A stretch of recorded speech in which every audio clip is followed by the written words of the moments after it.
All right, folks, the regular season has concluded for the Texas Longhorns. They finished 9-3, 6-2 in the SEC, did not make it into the playoffs. And they are going to be playing probably the premier bowl game of the bowls, such as they are now, on December 31st in the Citrus Bowl against the Michigan Wolverines. Should probably get some views and some eyeballs, and it'll be an interesting testing ground for next season. However, what we want to talk about, and the premise of this show is, was this season, the 2025 football season, a failure? Was it a success, or was it somewhere in between? We're going to talk about that here, and you can also talk about that at Inside Texas. That's where Ian and I write. That's where a lot of really good people write. And you can join for $1. New members only. Incredible deal. Jump in, become a part of the best Longhorn conversation out there. So, Ian, that is the premise of this show. We're not going to do a huge review, soups and nuts of every single position and all that, and we have opportunity to do that. We'll have plenty of offseason to discuss that. Yeah. What we want to discuss are the 9-3 Texas Longhorns a success, a failure, or somewhere in between? Is it complicated? Yeah. I think one of the hard things about this question is that the criteria have shifted from what all of us grew up with. So, like, you have this expanded playoff. It used to be if you missed the championship game, that was expected, basically, right? It's very hard to make it. You had to go basically have almost a perfect season or a perfect season, and then get a good draw and win that game. I mean, it's very different. We have salaries now that are much more public. So when you see a team underachieve, you kind of know what went into that team, right? You've got just this wildly expanded opportunity with the 12-team playoff that is probably going to expand even more in future seasons. So, I mean, just right out of the gate, what makes a successful season at Texas these days, Paul? Well, to your point, the criteria, the ground moved under our feet in season. We were assured in the offseason that the College Football Playoff Committee would be using criteria which much more heavily emphasized playoff caliber teams playing other playoff caliber teams during the season and putting an outsized weight on those results.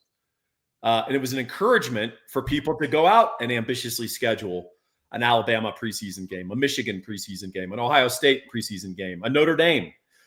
Others said wisely, we don't think the committee actually is going to live up to that standard when the spotlight is on them. We're going to stick with what we do. So I think Texas got caught a little bit there. Not really excuse making. Ultimately, if you go 10-2, Texas is in and comfortably in and probably hosting, right? Yeah. But that's not what happened. So my question is, you and I went into the season and we both made predictions before the season. Mm-hmm. I said we were going to be 10-2. I said I even write a pamphlet, 180-page, 50,000-word pamphlet, where I said we'd go 6-2 in the SEC.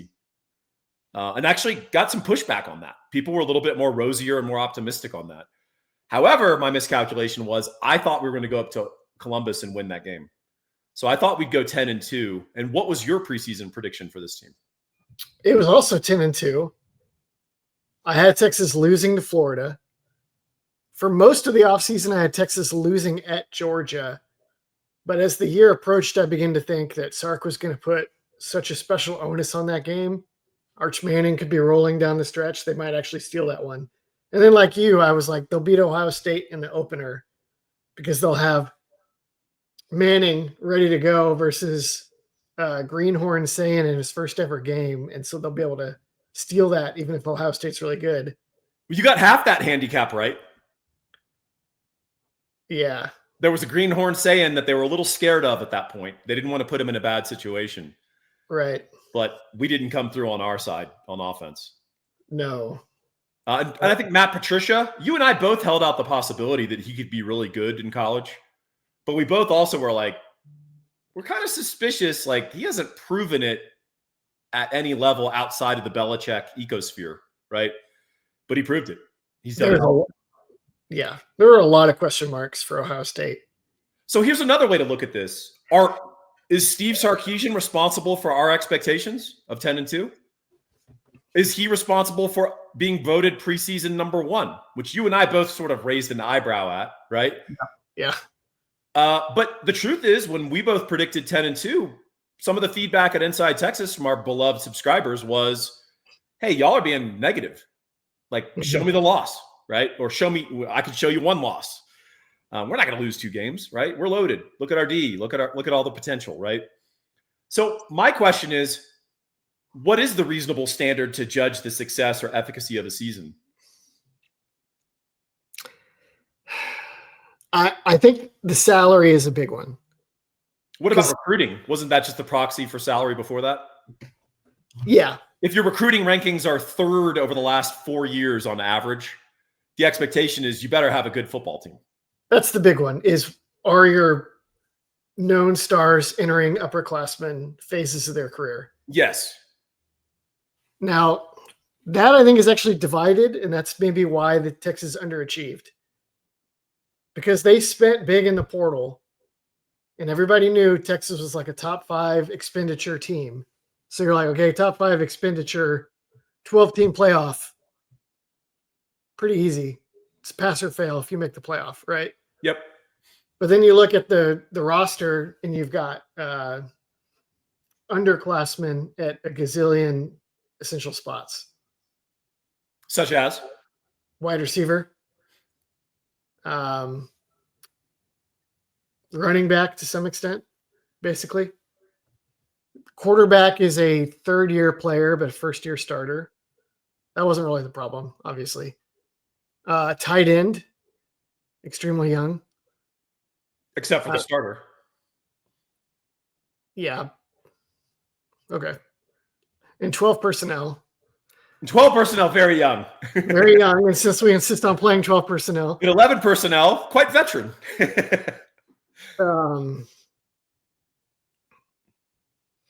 The secondary is actually pretty experienced. Yeah, the defense as a whole was quite experienced. This wasn't very good. And Colin Simmons as a sophomore, probably not your typical sophomore, and played like it. I think, look, it boils down to this. And I think at the time when we did our I2 roundtable predictions and sort of had to provide some more to this, and of course, I wrote a lot of this in my preview, and I know you've talked about it. I just said, look, my expectation every year, go to the playoffs. And some years we should go to the playoff with a favorite to win it all, one of the 2 or 3 teams that everyone says this is the favorite. Sometimes we should go to the playoff and say, let's see how we do. Maybe we caught fire at the end of the year. But I think a reasonable expectation for the University of Texas in an expanded playoff is go to the playoff every year. So we didn't go to the playoff, and we can critique the system. We can do all that. It was still within our hands to control our destiny. So to me, that was a failure. I think the season was a failure. And let's look at it from this perspective, Ian, real quick, if you want to just kind of go big picture. Before and during the season, it kind of proved right. We had a schedule of 12 regular season games. We thought 6 of them would range anywhere from, hey, you got to get this, to a layup. And those 6 games were San Jose State, UTEP, Sam Houston, Kentucky, Mississippi State, and Arkansas. Is that fair? Yeah. Okay. Texas went 6-0 against that slate.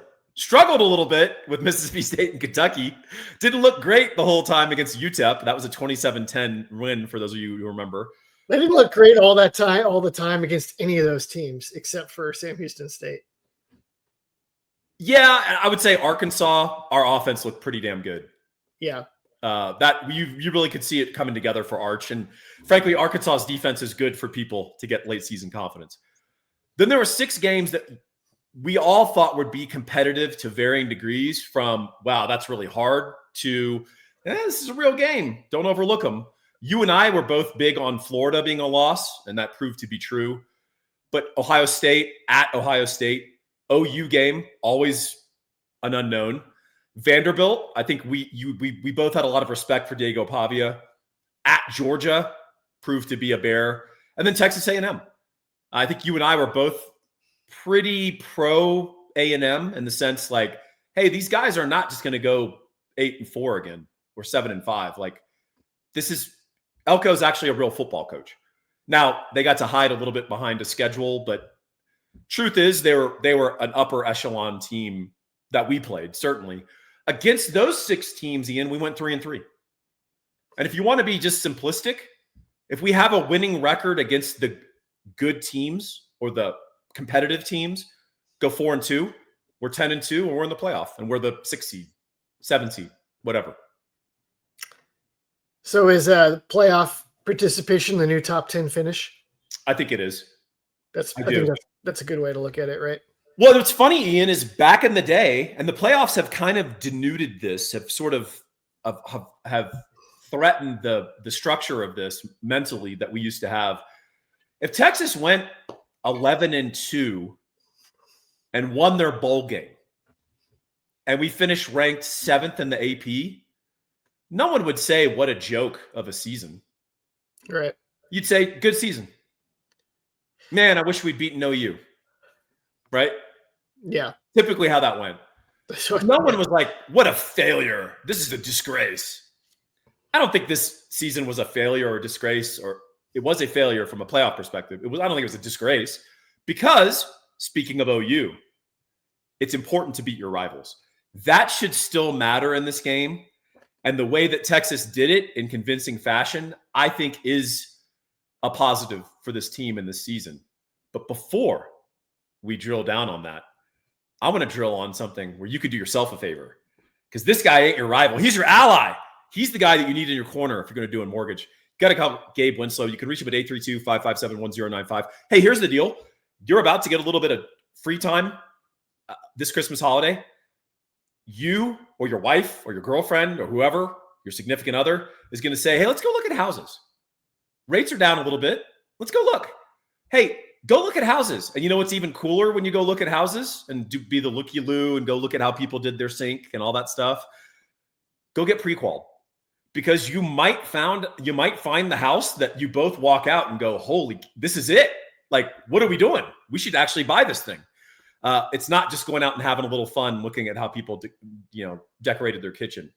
Call Gabe, get pre-qualled, get armed and get ready, and get the best damn mortgage guy in the state of Texas on your side. 832-557-1095. So, Ian, we both, I think, you didn't really answer on the playoff standard, but if you don't make the playoffs to me at Texas right now in this current environment, to me, that you're kind of a failure season. However, rivals and beating rivals absolutely should matter.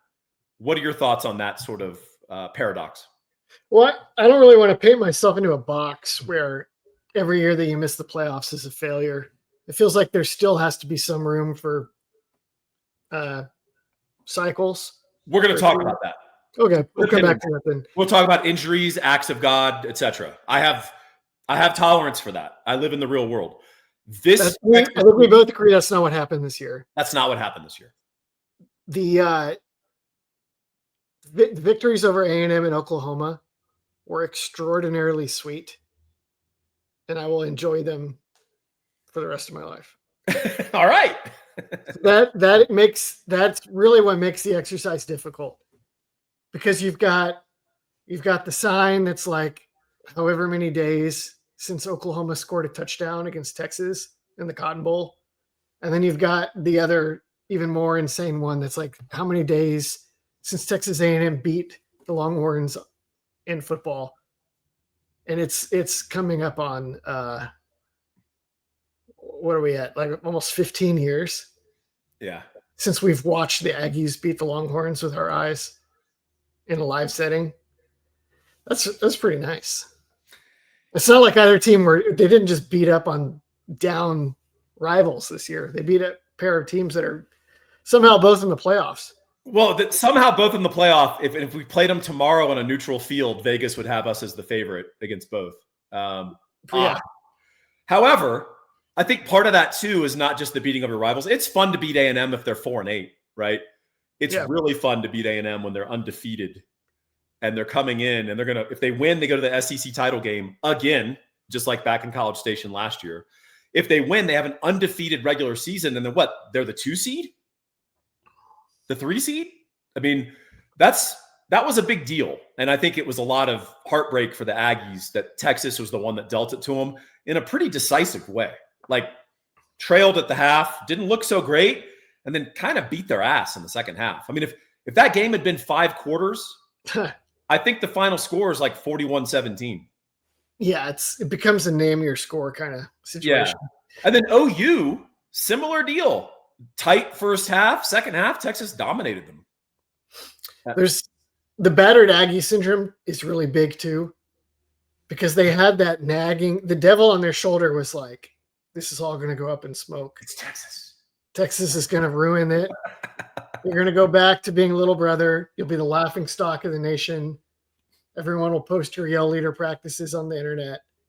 They just know it's like looming. And so for it to materialize in so strong a way, they're down bad right now for sure. Yeah, and just at a time when they're normalizing, meaning like they've got a real football coach in Elko, right? It's not the Jimbo Fisher nonsense. Like legitimate college football talk hosts are like pro A&M, like Josh Pate. I've got a friend who's convinced that like Qatar, I think he thinks that A&M is like paying off prominent talk show hosts to be pro A&M. At the very least, whining and dining them. I think that's probably happening for sure. But yeah, I think that is kind of funny. That said, this is a bunch of cope, Ian, because we're not in the playoff. And at this certain level, and I posted this on Inside Texas, if they have the Vegas odds for who's going to win the national championship, it's as you'd expect. Ohio State's number 1, then Indiana, then Georgia. Yeah. And then it goes through. If Texas were in the field, there's 12 teams in the field. We wouldn't be number 11. We wouldn't be number 10. We'd be like 6 or 7. And so that's frustrating too, knowing that Texas could have gone in there and won some games. And so you don't get to see that. And that's unfortunate. So we get back to the original premise. We didn't have a bunch of injuries. We didn't have weird acts of God where a ball ricochets off the goalpost and the defense catches it and runs it in for a last-second touchdown. Like that, none of that happened. We deserved the 3 losses we got, didn't we? Yeah. I mean, did we deserve to lose to Florida? Yes. Did we deserve to lose to Georgia? Like, let's not recreate that one. Did we deserve to lose to Ohio State? Yes. So at the end of the day, and beating our rivals should count, and it does matter. And it's why it makes the season a little bittersweet. We still aren't in the playoff. And the truth is, as much as we love the pageantry of college football and the differences of college football that make it so awesome and not the sanitized NFL game, it's pro football now. And if you don't make the playoffs, no one cares about your regular season. I mean, we still care because we beat the rivals. But you get what I'm saying. Yeah, but for sure. Here's another factor with it. It's not like Texas dropped a bunch of games. Like they dropped one game that was like, man, should have showed up better for that one, right? In Florida. They played 2 premier teams that knocked Texas out last year. And the distance between them was still looked meaningful. So that's the other part of this, Ian. I want to set you up on this because I know you and I feel similarly, and you've articulated this very well. We went into the season. It's not just the record on the season. It's how it looked. And we went into this season saying, hey, we better have something for Georgia and Athens. We better have something for these guys because that's a measuring stick. That's a litmus test. Ian, did we have something for Georgia and Athens? No. That's my more articulated answer. Not only that, but the talk leading into the game was what I mentioned earlier. It's like Georgia's our measuring stick. We're going to bring it in this game. We're going to set the season right back on course. And Georgia's clearly the standard of the league because they've won it now 2 years in a row, right? Won it a bunch of times before that. Been in the SEC championship game like every year for 6 years or something like that. To get their doors blown off and to look so unprepared on defense. We were talking about this morning on the live. It was strange how they were so unprepared and almost like checked out on defense against Georgia and then like snapped to a couple weeks later against A&M. Yep. That leaves a really bitter taste for the season. It suggested some distance from our ultimate goals. Yeah. Because at Texas, the ultimate goal should be win the SEC, dominate the SEC if possible, go 8-0, win your now Patsy non-con. We're going to start scheduling now, and go in there and be one of the top 4 seeds. That's not going to happen every year, and I think it's very reasonable to hold out that you can have rebuilding teams. You can have a team that was really unlucky. You could have terrible injury luck. You've got to factor that into a season evaluation. But as you and I agreed, we had some injuries, but they weren't out of the norm. There was normal college football season injuries, like a guy missing here or there. And in fact, we were extraordinarily healthy at some key positions.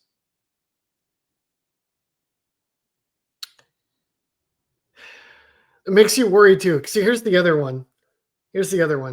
When you have a season like this where you had a good team and you had all this talent stacked and you got lucky with injuries and you just bumbled it, inevitably comes the season where you have it all together and, like, God forbid Arch Manning breaks his leg week 4 next year. Yeah. Right? Or like, why would you even say that out loud? Colin Simmons gets injured. Whatever it is where it's like, why would you say that out loud? We just went from here to here, right? And then you start saying, man, if only we had this focus last year when we were healthy. And these are the things that kill me. Like, this has been something that's killed me with the whole Arch Manning era. Is we just got through the deal where it was 4 years of Sam Ehlinger, and it felt like his supporting cast got worse every year. Yes. As he got better, everyone else on the team got worse. And so that was very frustrating. Like, we just squandered what should have been a Longhorn legend. And then last year, it kind of felt like, man, I wish we were watching this team with Arch at the helm. I feel like our ceiling could have been a little higher. But, well, at least we got next year and maybe the year after that. And then to squander that. All these counterfactuals really start to make the season all the more bitter. Well, and the way it looked, and we don't want to get into the whys. We've gone into the whys during the season, and we're going to do a big wrap-up show where we talk about why maybe Texas underachieved our expectation.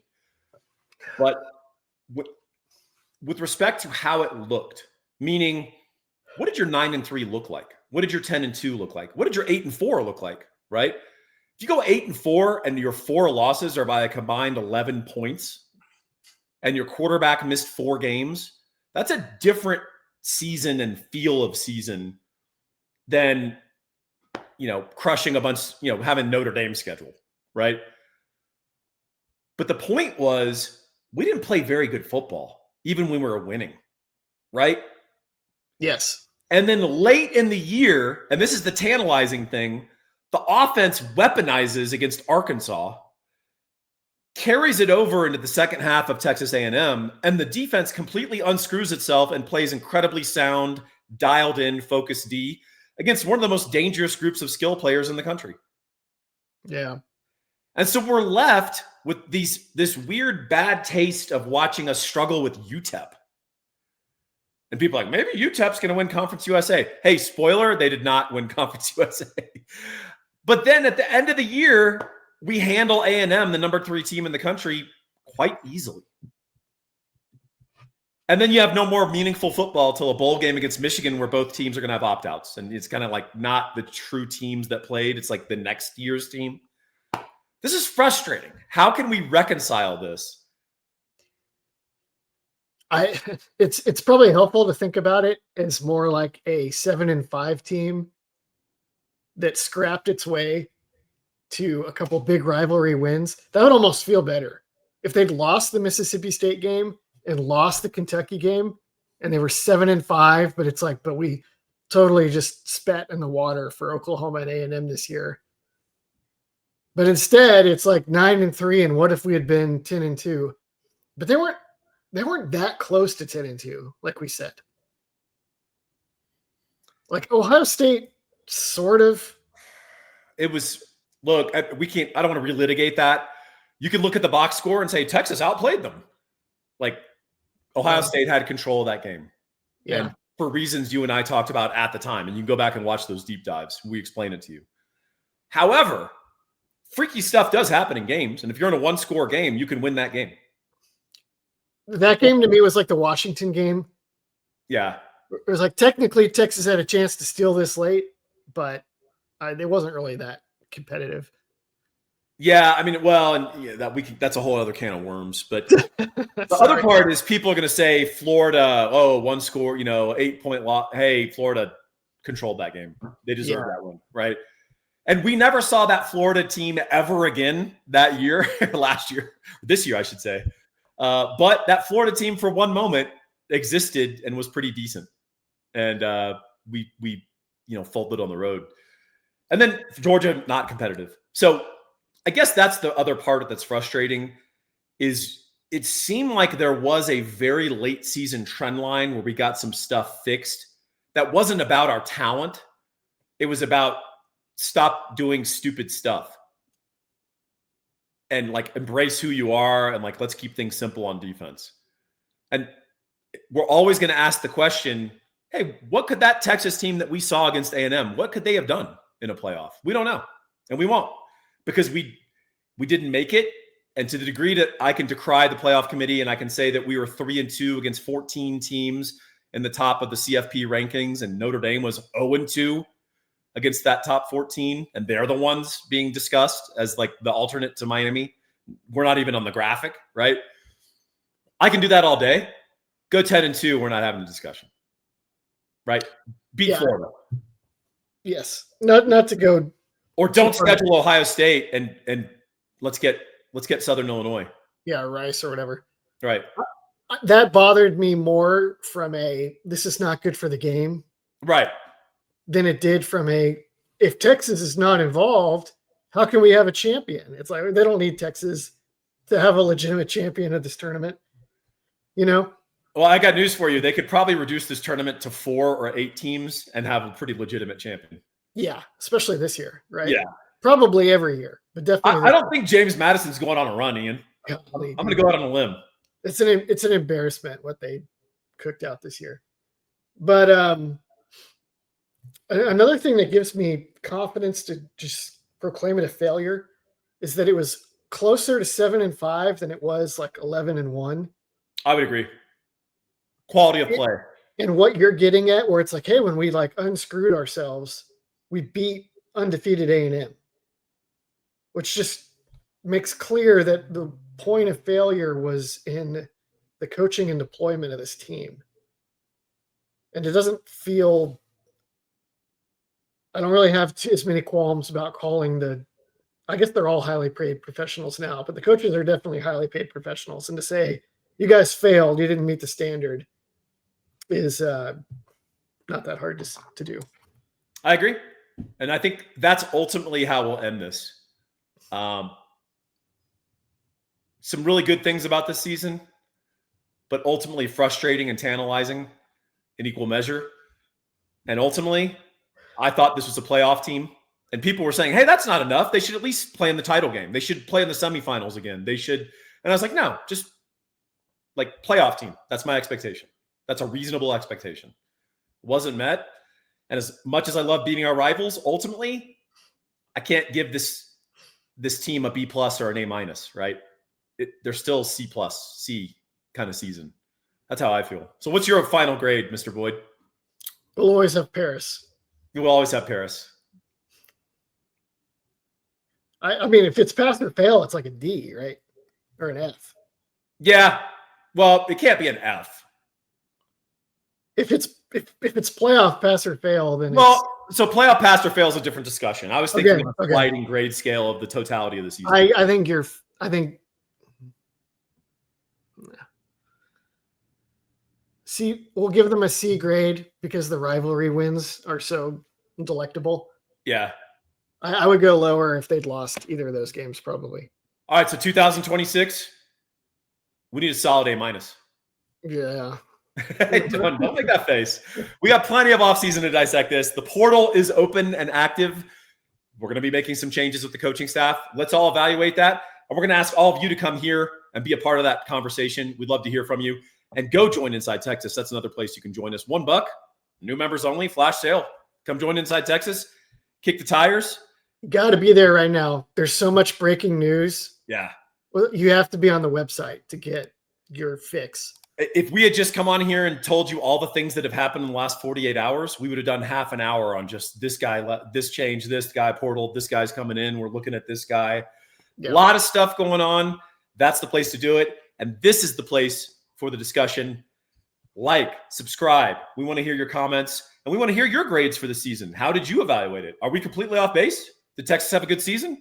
Or are we being too sunny and optimistic? Texas was an abject failure. Let's hear it. We love you guys. Hook 'em horns.